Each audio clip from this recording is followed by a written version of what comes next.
Romeo کی کلیسیا کے نام پالوس رسول کا خط،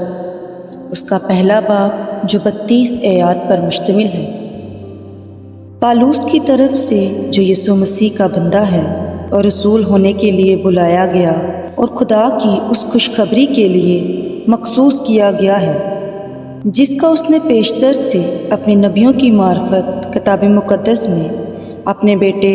ہمارے خداوند یسوع مسیح کی نسبت وعدہ کیا تھا، جو جسم کے اعتبار سے تو داؤد کی نسل سے پیدا ہوا، لیکن پاکیزگی کی روح کے اعتبار سے مردوں میں سے جی اٹھنے کے سبب سے قدرت کے ساتھ خدا کا بیٹا ٹھہرا، جس کی معرفت ہم کو فضل اور رسالت ملی، تاکہ اس کے نام کی خاطر سب قوموں میں سے لوگ ایمان کے تابع ہوں، جن میں سے تم بھی یسوع مسیح کے ہونے کے لیے بلائے گئے ہو۔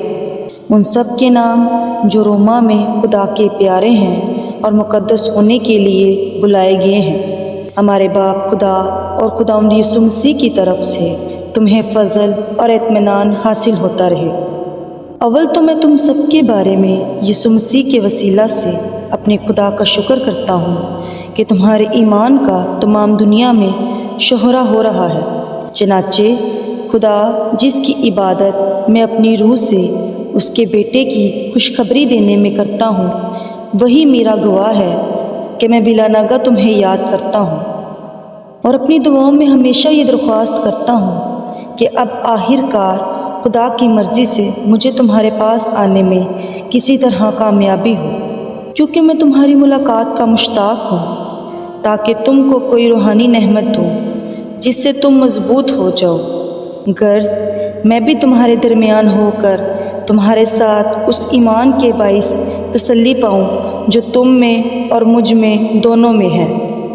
اور اے بھائیو، میں اس سے تمہارا ناواقف رہنا نہیں چاہتا کہ میں نے بارہا تمہارے پاس آنے کا ارادہ کیا، تاکہ جیسا مجھے اور غیر قوموں میں پھل ملا ویسا ہی تم میں بھی ملے، مگر آج تک رکا رہا۔ میں یونانیوں اور غیر یونانیوں، دناؤں اور نادانوں کا قرض دار ہوں، بس میں تم کو بھی جو روما میں ہو خوشخبری سنانے کو حتی المقدور تیار ہوں، کیونکہ میں انجیل سے شرماتا نہیں، اس لیے کہ وہ ہر ایک ایمان لانے والے کے واسطے، پہلے یہودی پھر یونانی کے واسطے نجات کے لیے خدا کی قدرت ہے، اس واسطے کہ اس میں خدا کی راست بازی ایمان سے اور ایمان کے لیے ظاہر ہوتی ہے، جیسا لکھا ہے کہ راست باز ایمان سے جیتا رہے گا، کیونکہ خدا کا غضب ان آدمیوں کی تمام بے دینی اور ناراستی پر آسمان سے ظاہر ہوتا ہے جو حق کو ناراستی سے دبائے رکھتے ہیں، کیونکہ جو کچھ خدا کی نسبت معلوم ہو سکتا ہے وہ ان کے باطن میں ظاہر ہے،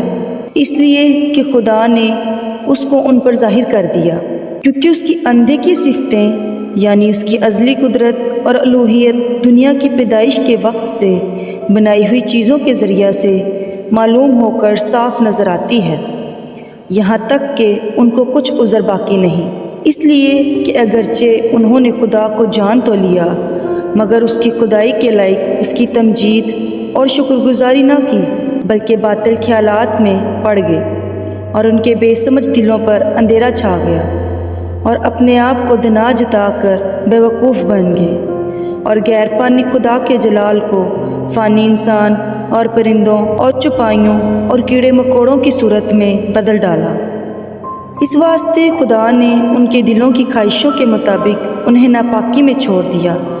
کہ ان کے بدن آپس میں بے حرمت کیے جائیں، اس لیے کہ انہوں نے خدا کی سچائی کو بدل کر جھوٹ بنا ڈالا اور مخلوقات کی زیادہ پرستش اور عبادت کی بنسبت اس خالق کے جو اب تک محمود ہے، آمین۔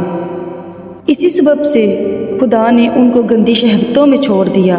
یہاں تک کہ ان کی عورتوں نے اپنے طبعی کام کو خلاف طبع کام سے بدل ڈالا، اسی طرح مرد بھی عورتوں سے طبعی کام چھوڑ کر آپس کی شہوت سے مست ہو گئے، یعنی مردوں نے مردوں کے ساتھ روسیاہی کے کام کر کے اپنے آپ میں اپنی گمراہی کے لائق بدلا پایا، اور جس طرح انہوں نے خدا کو پہچاننا ناپسند کیا، اسی طرح خدا نے بھی ان کو ناپسندیدہ عقل کے حوالہ کر دیا کہ نالائق حرکتیں کریں۔ بس وہ ہر طرح کی ناراستی، بدی، لالچ اور بدخواہی سے بھر گئے اور حسد، خون ریزی، جھگڑے، مکاری اور بغض سے معمور ہو گئے، اور غیبت کرنے والے، بدگو، خدا کی نظر میں نفرتی، اوروں کو بے عزت کرنے والے، مغرور، شیخی باز، بدیوں کے بانی، ماں باپ کے نافرمان، بے وقوف، عہد شکن، طبعی محبت سے خالی اور بے رحم ہو گئے۔